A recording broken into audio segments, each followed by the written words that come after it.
शासन नायक श्री महावीर भगवान की, आचार्य गुरुवर श्री विद्यासागर जी महाराज की, आचार्य गुरुवर श्री अभिनंदन सागर जी महाराज की, आचार्य गुरुवर श्री विपुल सागर जी महाराज की, आचार्य बासल मूर्ति वैज्ञानिक संत श्री निर्भय सागर जी महाराज की, समस्त आचार्य संघ की।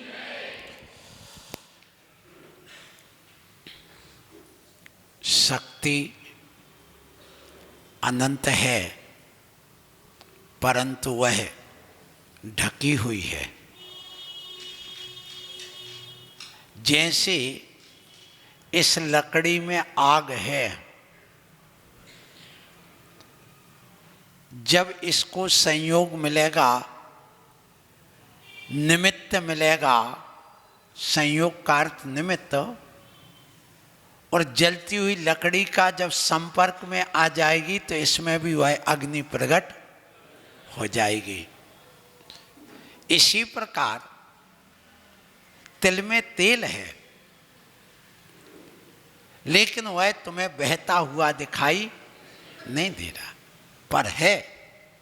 उसको भी जब घानी का निमित्त मिलेगा, संयोग मिलेगा, तो वह भी प्रकट हो जाएगा। दूध में घी है शक्ति रूप में। तिल मध्ये यथा तैलम, दुग्ध मध्ये यथा घृतम। तिल मध्ये यथा तैलम, देह मध्ये तथा शिवा। तो जैसे उसमें है, वैसे ही हमारी इस आत्मा में शक्ति रूप में वह परमात्मा विराजमान है। उस शक्ति की अभिव्यक्ति करना है, लेकिन उस शक्ति की अभिव्यक्ति तो नहीं हो रही। क्यों नहीं हो रही? कि उसमें कोई ना कोई बीच में बाधक तत्व है, और वह बाधक तत्व है कर्म। उस बाधक तत्व रूपी जो कर्म है, उसको हटाना है। जैसे इस पृथ्वी में पानी बह रहा नीचे, लेकिन ऊपर ही मिट्टी पत्थर ही बाधक तत्व हैं, इनको हटाना है। इसी प्रकार हमें अपने कर्मों को हटाना है। ये कर्म नहीं हट पा रहे। क्यों नहीं हट पा रहे? इसमें कई कारण हैं, एक नहीं बहुत सारे कारण हैं। अब धीरे धीरे धीरे धीरे लोगों को मोह जब बढ़ जाता है, उसका उदय आ जाता है, तो वह भूल जाता सब। यदि ये नाली का कीड़ा बन जाए जीव, तो उसी में रम जाता है। सुअर बन जाए तो उसी मलखाने में रम जाता है, जिसको तुम देख नहीं सकते, नाक पकड़ लेते हो। जिसको तुम मल कहते, वही उसके लिए कलाकंद है। कलाकंद है। जैसे चाव से तुम कलाकंद खाते, वैसे उसके लिए है। विचार करना। मतलब ये जीव जहां गया वहीं रम गया। ये जहां गया, जैसे गया, स्त्री बन गया तो अपने आप को स्त्री समझने लगा, पुरुष बन गया तो अपने आप को पुरुष समझने लगा, राजा बन गया तो अपने आप को राजा समझने लगा। जिसमें गया उसी में रम गया है। ये यत्र निवसन्नास्ते तात सत्र कुरुते रतिम। ये जीव जहां चला जा उसी में रम जाता, उसी में रति करने लगता है, रमने लगता है। इसका मतलब ये हुआ कि संगति का सबसे बड़ा असर पड़ता है। एक लड़की यदि गलत लोगों की संगति में जाएगी तो गलत गलत ही विचार करेगी, और सही लोगों की संगति में जाएगी तो वैसा। क्योंकि वो उपादान शक्ति हमारे अंदर बैठी है और उसको उद्घाटित करना है। बस जैसे आप विचार करना, बहुत काम की चीज है सुनना, ये चीजें भी सुनना सीखो। पानी की बूंद है, यदि पानी की बूंद को निमित्त मिला धूल का तो कीचड़ बन जाएगी। पानी की बूंद को निमित्त मिला कमल पत्र का तो मोती जैसे चमकने लगेगी। पानी की बूंद को निमित्त मिला गन्ने की जड़ का तो मीठी बन जाएगी। पानी की बूंद को निमित्त मिला सीप का तो मोती बन जाएगी। पानी की बूंद को निमित्त मिला सांप के मुख का तो जहर बन जाएगी। मतलब जैसी संगति निमित्तकार संगति, वैसा संयोग निमित्त संगति, एक ही बात है, मिलते ही तद रूप में वह हो जाती है। तो आप लोगों से कहूंगा, आप हमारी संगति में क्यों आए? सुबह से भगवान की संगति में क्यों गए? प्रश्न करिए कि हम भी आप जैसे बन जाएं, भगवान आप जैसे बन जाएं। ऐसा जो मन में विचार आता है, वो नहीं आता तो लाना चाहिए। और ये जो अपनी शक्ति उद्घाटन, शक्ति प्रदर्शन तो करते हो, लेकिन शक्ति को उद्घाटित करने के लिए हमारी संगति में आओ। हम शक्ति प्रदर्शन कराने के लिए नहीं बैठे हैं।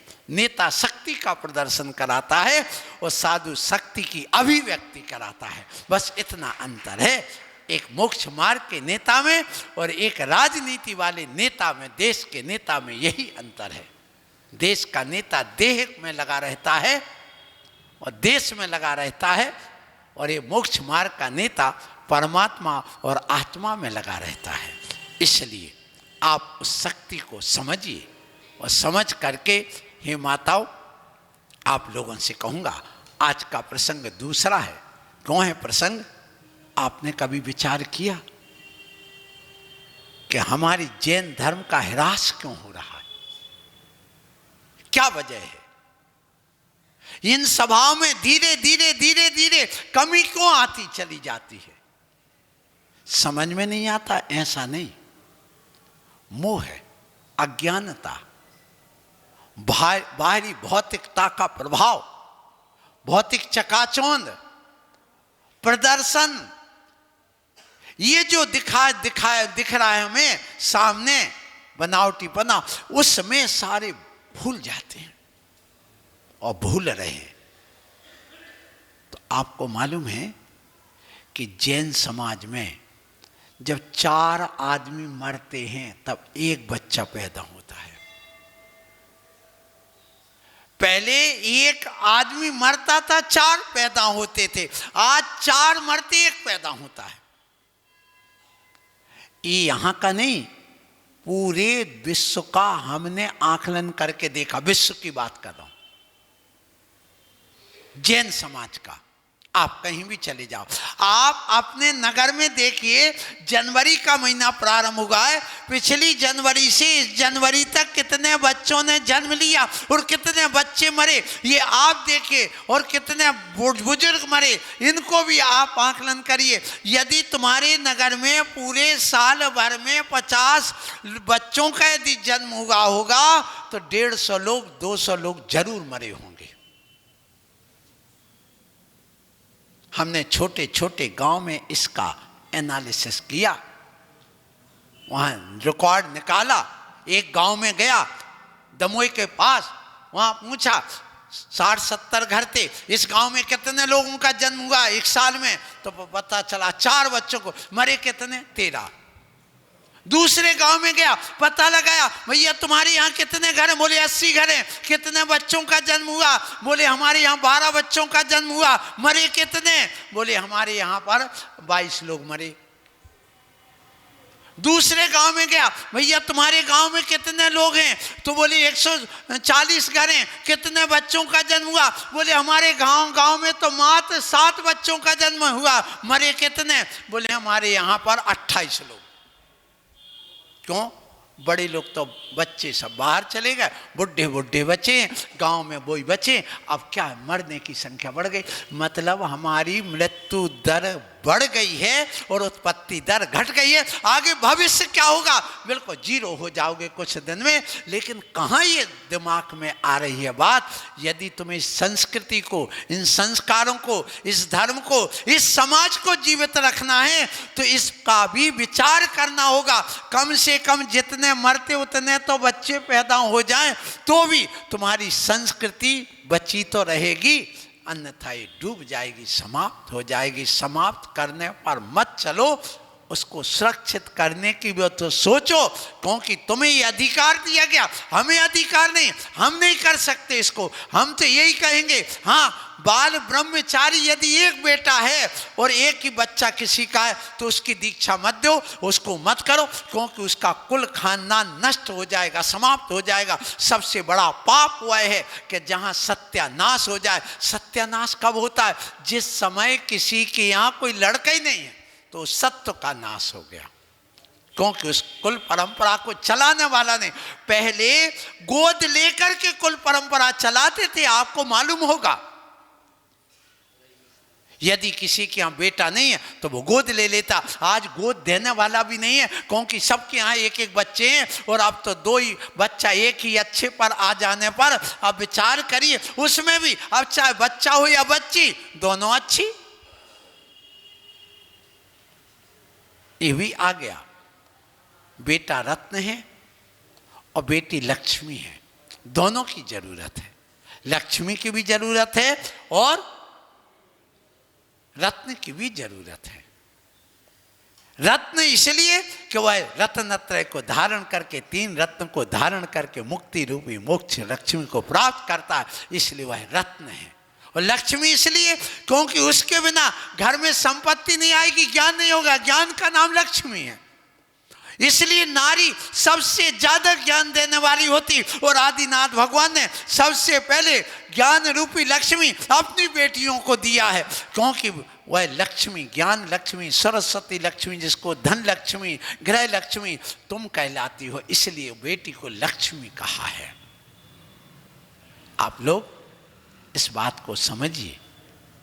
और आज एक प्रसंग है अपनी समाज में, एक साथ 4 लोग एक ही दिन में, मैं 3 के 4 को मैंने गया देखा, संबोधन दिया। कितने? 4। 2 तो इस तरफ जहां शौच जाते हैं, इस तरफ 2 दादी को, एक कोई अस्पताल से आए थे वहां पर, एक दादी और उस तरफ, ऐसे कितने को दिया? 4। और बिल्कुल मरणासन्न अवस्था, प्रवेश करते समय वहां पर गए थे उनके यहां।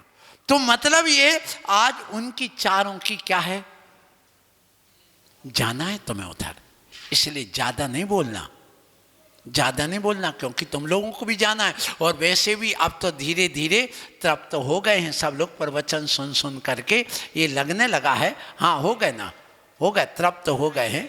सुनो, इसलिए मैं आप लोगों से कहता हूं, मौत क्या है, मौत कब आती है, मौत कैसे आती है, कैसे पता चलती है, ये आप लोगों को पता है? थोड़ी सी आवाज भैया। तो मेरा आप लोगों से ये कहना है कि आप अपने जीवन में ये ध्यान दीजिए कि मौत कैसे आती है, मौत कब आती है, मौत क्यों आती है, और मौत आने के पूर्व में क्या संकेत मिलता है। ये हम लोगों को कई जगह बताया जाता है। आप पढ़िए मरण कंडिका, आप पढ़िए ये अपना क्या नाम से भगवती आराधना, भगवती आराधना पढ़ो, उन सब में एक संकेत मिलता। जो आज के डॉक्टर कहते वो चीज हमारे यहाँ पहले से है, कोई पुरानी नई चीज नहीं है। तो आप जब मौत आती है उसके लगभग 6 माह पूर्व से कुछ संकेत मिलने लगते हैं। आपने ध्यान दिया हो आचार्य गुरुवर विद्यासागर जी महाराज का, उनके शरीर में रंग में परिवर्तन आने लगा था। आचार्य अभिनंदन सागर जी महाराज के शरीर में परिवर्तन आने लगा था, वजन घटने लगा था। चमड़ी का रंग बदलने लगा था, हाथ पैरों में थोड़ी ठंडापन आने लगा था ये, और जो लघु शंका होती है वह कम होने लग जाती है और उसका भी रंग बदलने लग जाता है। ये कहा जाता है कि उसमें परिवर्तन होने लगता, उनकी श्वास में परिवर्तन आने लगता है। उससे पता चल जाता, नींद में भी अंतर आने लगता है। नींद कुछ समय बढ़ जाती, ध्यान रखना, नींद बढ़ने लग जाती है, घटती नहीं है। उसको बस आंख बंद करके पड़ा रहेगा, हिलाओगे डुलाओगे थोड़ी खुलेगी, फिर वो पड़ा रहेगा, माने गहन भाव जैसा कहते हैं। और आंखों जब खोलोगे तो जो अपनी आंखें अभी ऐसी नहीं, चमक आने लग जाती, 6 महीना पहले से वो आंखों में चमक आने लग जाती। फिर इसके बाद में कहा कि मल मूत्र में उनका नियंत्रण नहीं रहता, कभी भी इच्छा हो जाए वो कहा 2-2 दिन तक ना हो। ये संकेत हैं, आप समझिए और सुनो। दांतों में थोड़ी सी मवाद टाइप की बनने लग जाती, थोड़ी बदबू सी आने लग जाती है मुख से। और इसके अलावा जीभ में भी थोड़ा अंतर आने लगती है, थोड़ी फूलने सी लग जाती, मोटी सी होने लग जाती, इसलिए बात करने में भी थोड़ा लड़खड़ाएगा या बात कम कर पाएगा। ये लक्षण हमारे आचार्यों ने लिखे, ध्यान रखिएगा। और इस बात को बताया गया कि आप सावधान हो जाएं। क्या स्थिति है, मैं तो अपने जीवन काल में, इस 40 साल के संयम काल में कम से कम 100 समाधि देख चुका हूं, कैसे होती है, ये अनुभव कर लिया। सो आप लोग जब वह मृत्यु के 3 दिन रहता है तो उससे कहो नाक देखो, तो वो नाक नहीं देख पाता, अपनी उसको स्वयं की नाक नहीं दिखती, माने उसकी आंखें इतनी मुड़ना बंद हो जाती है। फिर इसके बाद में बता गया 5-7 मिनट पहले उसकी जो मस्तिष्क की कोशिकाएं वो बिल्कुल ठंडी होने लग जाती हैं, और यहाँ की नाड़ी चली जाएगी, हृदय की यहाँ की नाड़ी ये पकड़ में आने लग जाती है।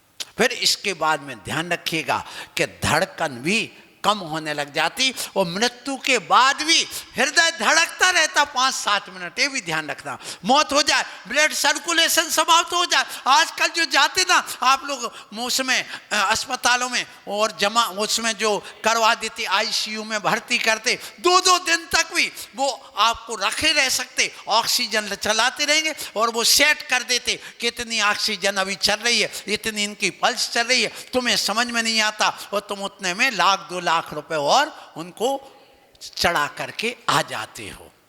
ये आप लोगों को समझने की जरूरत है, क्योंकि तुम्हें अपने जीवन को और अपने घर को चलाना है, तो ये समझिए। फिर इसके अलावा जब प्राण निकल भी जाए तो भी ध्यान रखना 5-7 मिनट तक उसका मस्तिष्क की कोशिकाएं जीवित रहती, मरती नहीं है तत्काल। कभी कभी बेहोश हो जाते और लगता है, और वो अस्पताल में ले जाए, उठा के लाए, मर गया, यहाँ लाए, घर में लगा के मर गया, और ले जा करके जो मोटे आदमी वहाँ ले गए और थोड़ी सी आग लगाई, पता चला वो जिंदा हो गया। जिंदा नहीं हो जाते हैं, वो नाड़ी पकड़ में नहीं आ रही थी, अभी जो मस्तिष्क की कोशिकाएं थी, हार्ट की जो कोशिकाएं थी वो जीवित थी। तो हिलाने डुलाने से ये काम बनता है और पता चलता है। इसलिए ध्यान रखो, कभी कभी ये घटनाएं होती हैं, आप लोगों को भी मैं बताना चाहता हूँ। एक प्रसंग है, हंसी का हो सकता है, एक व्यंग भी हो सकता है, या एक सत्य घटना भी हो सकती है, तुम्हारी दृष्टि में चुटकुला भी हो सकता है। कैसा? एक बहुत मोटी दादी थी और दादाजी थे दुबले पतले, बिल्कुल लकड़ी छाप। और हुआ क्या, आए दिनों ताने देती रहती थी अपने पति को, संतान थी नहीं, निसंतान थे। अब 24 घंटे जब देखो वो अपने पति को कहती रहती। कई घरों में ऐसा होता है कि पत्नी की ज़्यादा चलती है और पति भी बेचारा वो अपने ढंग से उनकी बात मानता, जैसा कहे सो कर दे, और वो फिर सुन करके थक जाता। तुम्हें जो बकने से बकते रहो, और वो सुनता रहता, वो बकती रहती, चलता बड़बड़ाना चलते ही रहता। अब वो बड़बड़ाते बहुत दिन हो गए, होते होते एक दिन क्या हुआ कि उसकी श्वास रुक गई, और डॉक्टर ने देखा कि ये तो बिल्कुल अब चला गया, घोषणा हो गई कि इसकी मौत हो गई। अब क्या होगा कि वो वजन था उसका 130-135 किलो रोका। अब लकड़ी में लाए तो वो टूट जाए, तो क्या किया उन्होंने, लोहे की ठटरी बनाई। काय की? लोहे की। अब वो बना के ले आए। अब उस पर जैसे उस मुर्दे को लिटाया, और लिटा करके ले जा रहे थे, और क्या हुआ, वहां से वो तूफान वगैरह आए, तब से एक तार टूट गए के खंबे में, वो तार टच हो गया था तो खंबे में आ गया करंट। अब वहां से जब ले जा रहे थे, तो वो अर्थी वहां मोड़ के वहां खंबे से टकरा गई, और टकराते ही उसमें करंट आया। सो उन आदमियों को भी करंट लगा, और उस मुर्दे को भी करंट आ गया, और उसके आते ही वो चिल्लाने लगी, बचाओ, मुझे कौन बांध के ले जा, मुझे कौन, मैं एक एक को खा जाऊंगी, कौन है मुझे। जो अपनी पुरानी आदत थी उसी के अनुसार बड़बड़ाने लगी। साहब ने वहां छोड़ा किसको, उस मुर्दे को। बोले इसमें भूत आ गए, भूत आ गए, भूत आ गए। खोल करके देखा तो वो तो जिंदा थी। अब जिंदा थी, अब आगे बाबे, तो उसने और गाली देना चालू कर दी अपने पति को, मोहल्ला वालों को। तुम जिंदा में मारना चाहते, मुझे जलाना चाहते थे, ऐसा करना चाहते, वैसा करना चाहते। 8 दिन बाद फिर उसके बाद में फिर वो स्थिति आ गई, श्वास रुक गई। रुकने के बाद में पुनः वहां से लाए, और लाने के बाद देखा एक रात रखे रहे, सुबह फिर रखे रहे कि भैया कहीं जिंदा ना हो जाए, फिर से गड़बड़ ना हो जाए। अब उसको पुनः उसी अर्थी पर लेके जा रहे थे, सो सब लोग कह रहे थे अरहंत नाम सिद्ध है, राम नाम सिद्ध है, सिद्ध नाम सिद्ध है। और वो उसका पति क्या कहता, उस खंबा के पास पहुंचता है, खंबा बचा के, खंबा बचा के, खंबा बचा के, खंबा बचा के। क्यों भैया खंबा बचा के क्यों? आप लोगों को समझ में आ गई। कहीं फिर से टकरा गई तो 8 दिन हमने कैसे काटे हैं भगवान हमें जानते हैं। तो अपने जीवन में ऐसे काम करके जाओ, ऐसे काम करके जाओ कि लोग तुम्हारे जाने के बाद याद करें और सोचें अभी ये और जिए, मर ना जाए, भाग ना जाए, चला ना जाए इस दुनिया से, उसको याद बनी रहे। अच्छा व्यक्ति वही है जो मरने के बाद लोग कहें भैया बहुत अच्छा आदमी था, अरे इसके बिना तो सूना हो गया, सब वैसे ही हो गया। और बुरा व्यक्ति वह है जो कहते भैया अच्छा हो गया, निपट गया, फुर्सत हो गए, शांति तो हो गई, चलोगा सो चलो जान दे। मतलब क्या होगा कि वो भार था, आभार नहीं था। तो जीवन में तुम भार मत बनो, भारी मत बनो, आभारी बनो। और आभारी तब बनोगे जब तुम्हारे अंदर गुण होंगे, परोपकार होगा, सेवा होगी, आप सबके प्रति अपनत्व रखोगे, मीठा बोलोगे, आप सबको लेकर के चलोगे, और आप अपने धर्म के मार्ग पर चलोगे, न्याय नीति के कार्य करोगे, आप गुरुओं की सेवा करोगे, अपनी यथाशक्ति दान दोगे, और अपने आप एक दूसरे से जब कभी सुख दुख आए तो उनसे मिलने जाओगे, पूछोगे, तो आप सबके लिए आभारी बनेंगे, भारी नहीं बनेंगे। ये ध्यान रखिएगा। इसलिए आपको कहूं कि ये क्रिया जो की जा रही है, कई चीजें हैं जो आपको समझना है, जो अन्य समाज से जैन समाज में आई हैं, जैन धर्म में आई हैं, और जैन धर्म की कुछ बातें दूसरी जगह भी गई हैं। ये ध्यान रखना, क्योंकि धीरे धीरे मिक्सिंग तो होती है, विचार मिलते, जिनको विचार अच्छे लगते उस चीज को वो अपना लेते हैं। अब देखिए गरुड़ पुराण में एक प्रसंग आया है, वैष्णव समाज का एक गरुड़ पुराण है। उस समय जैसे अपने यहाँ मरण कंडिका आदि में, भगवती आराधना में मौत आदि की बात कही गई है, उसी प्रकार से वहाँ पर भी बात कही गई। कहाँ पर? गरुड़ पुराण में। उसमें एक बात कही गई, मृत्यु के बाद में शरीर को वो अपने यहाँ जैसे कट मार देते हैं, अंगुली में कट मार देते। क्यों मारते हैं आपको नहीं पता। मौत के बाद में उसकी अंगुली काट दी जाती है। क्यों? उस शव को यदि रात भर रखा रहना हो, तत्काल ले जाना हो तो कोई बात नहीं, यदि रात भर मुर्दे को रखना है तो उसकी अंगुली को थोड़ा कट मार दिया जाता है। क्यों? ये नहीं पता तुम्हें। फिर इसके बाद मृत्यु के बाद में शरीर के पास में भूत प्रेत आते भटकते हैं, तो उससे बचने के लिए वहाँ पर भी उपाय बताया गया। फिर ये बताया गया कि उसको रस्सी से क्यों बांधते हैं, ये भी बताया गया। फिर इसके बाद में बताया गया कि जब आदमी की मौत होने लगती है तो क्या होता है, जीवन की शुरुआत में अंत में क्या करते हैं, कैसे करते, बहुत सारे प्रसंग बताएगा। कपाल क्रिया क्यों करते हैं, आप लोगों ने देखा कपाल क्रिया कभी आप लोग करते हो कि नहीं? क्या करते हो? सिर में कितने बार? 3 बार। क्यों मारते हो? जिंदा में नहीं फोड़ पाए सो मुर्दे के सिर फोड़ रहे? आखिर क्या ये जितनी भी क्रियाएं आखिर क्यों की जाती, कहां से आई, कैसे आई? कभी इसका एनालिसिस किया आप लोगों ने? कभी खोजबीन की, सर्च किया? नहीं किया। आज मैंने इसलिए किया और ये प्रसंग रखा आपके सामने कि आज 3 जगह आपको जाना है, 4 जगह। काहे के लिए? काहे के लिए? बैठने के लिए कि वो बेचारा चला गया। हम बेचारे कब चले जाएंगे ये होश ही नहीं, ये होश नहीं। वो चला गया, वो चला गया, वो चला गया। अरे भैया हमारा नाम तो कब आने वाला, हमें भी तो सावधान होना पड़ेगा, हमें भी तो सावधानी से अपना काम करना पड़ेगा, क्योंकि अंत भला सो सब भला। तुम्हारा अंत भला कैसे होगा? होटल में बैठ के, अस्पताल में बैठ के, आईसीयू में भर्ती होकर, बोलो, दुकान पे नोट गिनते गिनते, होटल में खाते खाते, पेपर पढ़ते पढ़ते, तो कैसे अंत भला होगा? ये विचार करना।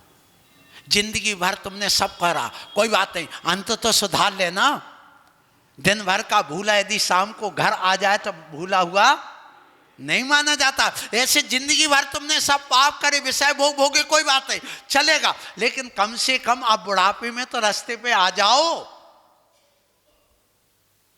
और अभी भी खबर नहीं अपनी, अभी भी वही सब दिख रहा है, राग देश मोह ईर्षा सब। ये बहू ऐसा कर रही, ये बेटा ऐसा कर रहा, वो बाप ऐसा कर रहा, ये कर, सब इसी में लगे अभी भी।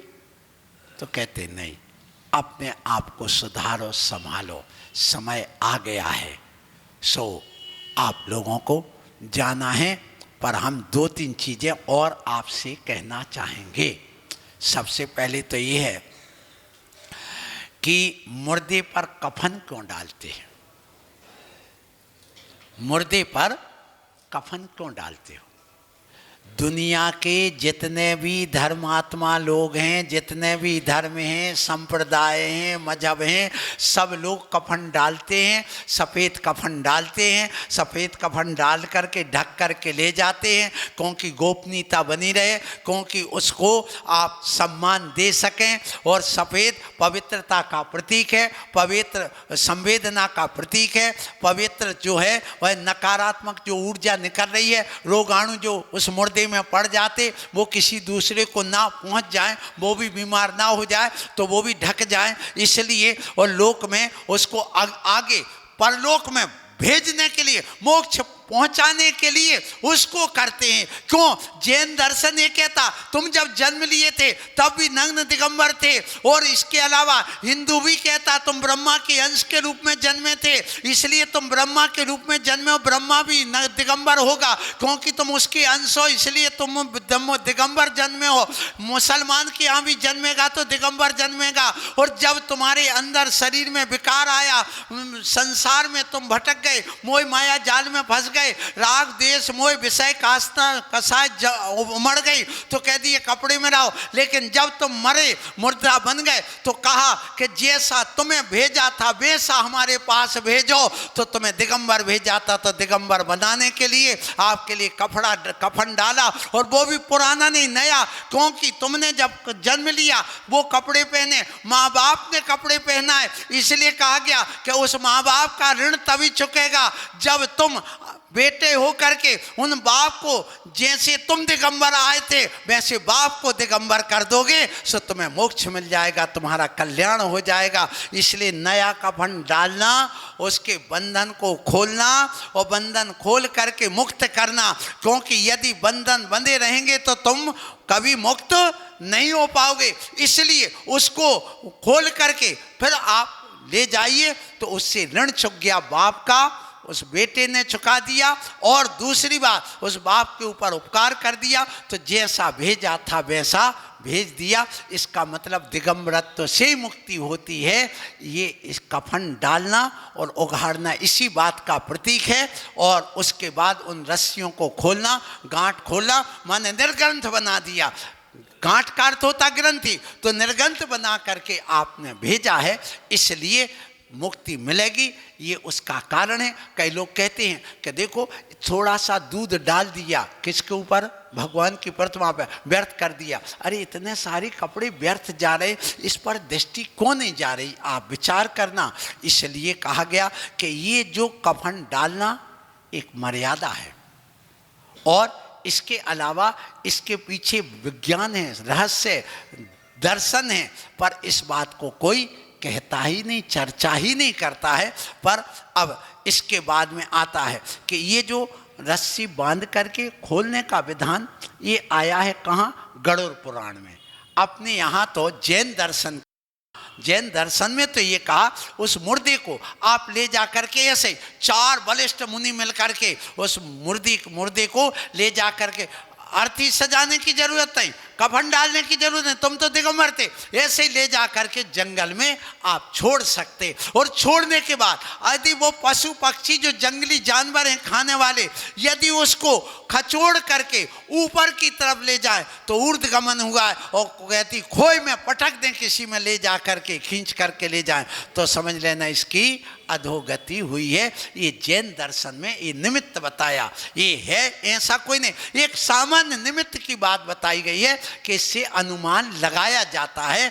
सो 3 दिन बाद उस मूर्ति के पास जहाँ छोड़ करके आए थे वहाँ जाते, भक्ति पढ़ते हैं, नमन करते हैं भगवान को और उनके कल्याण की भावना करते, वही परंपरा तीसरे दिन तुम तीजा करते हो। यदि कोई मुनि महाराज का मरण भी हो गया तो कहा 3 दिन वो विहार नहीं करेंगे जब तक उस स्थान पर जा करके भक्ति कर करके नहीं आओगे।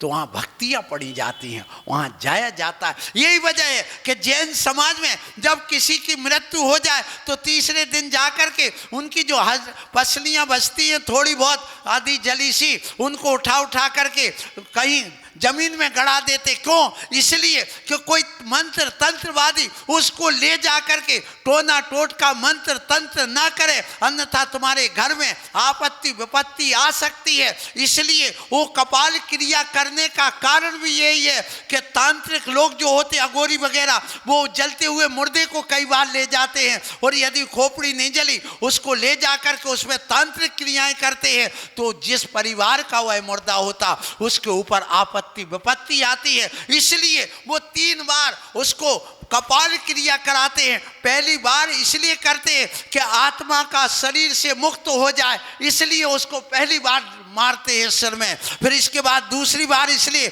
आत्मा को संसार से मुक्त करने के लिए, पहले शरीर से आत्मा को मुक्त करने के लिए, फिर उस आत्मा को किससे, संसार से मुक्त करने के लिए, और तीसरी बार करते हैं कि जो भी हम हैं हम भी मोक्ष मार्गी बन जाएं, हम भी इस संसार से मुक्त हो जाएं, और वह भी अपना लक्ष्य को प्राप्त करके उस लक्ष्य को पाले। इसलिए 3 बार क्रिया, ये आपने जैन दर्शन में नहीं पर गरुड़ पुराण में कहा गया। इससे मतलब ये है, उसमें ये भी है कि कफन डालने की भी बात आई है। सो आप लोग अपने जीवन में इतना जरूर करिएगा, क्योंकि समय अपना हो रहा है। आज विषय बिल्कुल अलग मिला है, रोज को अलग अलग विषय देता हूँ इसलिए कि तुम्हारी रुचि बनी रहे। माँ यदि एक दिन कड़ी बनाए और महीने भर कड़ी खिलाती रहे तो भोजन अच्छा रुचि, और रोज को दाल ही दाल बनाए तो, रोज को पूड़ी खिलाए तो कभी खिचड़ी भी अच्छी लगती है, कभी पुड़ी भी अच्छी लगती है, कभी ठड़ूला भी अच्छे लगते हैं, कभी दरूरा भी अच्छा लगता है। पंडित जी सब अलग अलग होता ना। कभी बालूशाही भी अच्छी लगती है, वही रसगुल्ला रोज रोज को खिलाओ तो मज़ा नहीं आएगा, जलेबी रोज रोज को खाओ तो मज़ा नहीं आएगा, पोहा रोज रोज को खाओ तो मज़ा नहीं आएगा, बदल बदल के। इसलिए 10-12 दिन से हम पूरा आपका विषय बदल बदल करके दे रहे हैं और आप लोग इसको ग्रहण कर रहे हैं। एक बात और कह के वाणी को विराम दूंगा कि देखो, जब किसी जीव की मौत होती है तो मौत के पूर्व में लाइव रिकॉल होता है। विज्ञान के अनुसार, विज्ञान के अनुसार लाइव रिकॉल होता है, मतलब अंत समय में वो मस्तिष्क एक्टिव होता है और सक्रिय हो करके जीवन में जितने भी कार्य थे वो याद आती है और फ्लैक्स बैंक करके वहाँ पर एक क्रिया होती है और उसके बाद में उसका मति भ्रम होता है और प्रियजनों की उपस्थिति महसूस करने लगता, उसके लिए कुछ परछाई दिखने लग जाती है और उसके बाद में वह किसी से उस परछाई को देखकर वार्तालाप भी बड़बड़ाने लग जाता है। फिर उसकी पुतली, श्वास, ताप आदि में बदलाव आता है, शरीर ठंडा होने लगता है और फिर इसके बाद में गामा ऑसिलेशन अर्थात स्वप्न जैसी स्थिति उनको आकर के दिखने लगता कि मुझे उधर जाना है, ये करना मेरा, उसको याद आने के बाद पुरानी ताजे होकर के मैं वहाँ जा रहा हूँ। इस प्रकार से उसके परिवर्तन आता है। ये विज्ञान भी स्वीकार करता है और ये हमारा जैन धर्म भी स्वीकार करता है बंधुओं। इसलिए जैन धर्म पूर्णतः वैज्ञानिक है, इस बात को भी आपको स्वीकार करना होगा। मरण हो उसके पहले स्वयं को आभास करने लगो, स्वयं को देखने जानने की बात करो। क्योंकि देखिए, आप दूसरों पर विश्वास नहीं करते, कोई बात नहीं, अपने आप पर तो विश्वास करो। आप दूसरों की बात नहीं मानते, कोई बात नहीं, पर अपनी दिल की बात तो मानो। ये निश्चित है हमारी मौत आना है, मौत आने के पहले सावधान हो जाओ। और अंत में ये भावना भाव, दिन रात मेरी, बोलो बोलो सब लोग, दिन रात मेरे स्वामी ये भावना मैं भाऊं, देहांत के समय में तुमको न भूल जाऊं। धर्मात्मा निकट हो चर्चा धर्म सुनावे, वे सावधान रखें गाफिल न होने पावे। दिन रात मेरे स्वामी ये भावना ये भाऊं, देहांत के समय में तुमको न भूल जाऊं। ध्यान रखिएगा, आप लोगों का परम सौभाग्य है कि आपको अपने आत्मबोध हो रहा है, आत्मा की ज्ञान की बात हो रही। लेकिन ये युवाओं को, कुछ युवतियों को ये रुचि नहीं रही, इसलिए वे धीरे धीरे भागते चले जा रहे हैं। कहाँ जा रहे हैं ये तो भगवान जाने, उनका लक्ष्य क्या है ये भगवान जाने। इन बूढ़ों का भी, जो बूढ़े लोग वे कहाँ जा रहे ये भी भगवान जाने, उनका क्या लक्ष्य है, उन्होंने क्यों इस चीज को प्राप्त नहीं किया। यदि इस नगर में देखें, कम से कम 500 लोग तो 60 साल से ऊपर के जैनी लोग होंगे।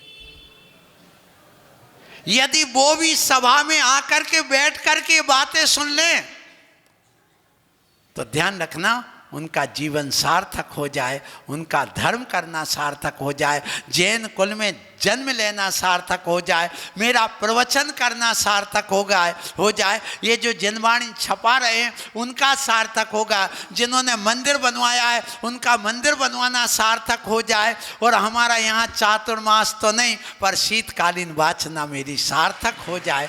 यदि ऐसे लोग ये बात समझ में आ जाए और आने लग जाएं तो फिर कहना ही क्या, हम आगे की भी चतुर्मास की भी सोचने लग जाएं फिर तो, कि भैया इतना अच्छा नगर है, इतने अच्छे लोग हैं कि वे हमारी बात मान रहे हैं और यहाँ पर ये अपना कल्याण करना चाहते, अंत भला करना चाहते हैं, तो हम भी सोचें ये, क्योंकि हमारा लक्ष्य तो यही है, स्व पर का कल्याण करना, मेरा कल्याण हो रहा और मेरे साथ यदि और का हो जाए, जैसे मैं अपनी नाव खे रहा हूँ उसमें यदि 2-4 लोग और बैठ जाएं तो वो भी साथ में पार हो जाएंगे। यही हमारा लक्ष्य है और यही लक्ष्य को लेकर के मैं आपके बीच में आया हूँ। सबके नैया पार हो, इसी भावना से बोलो महावीर भगवान।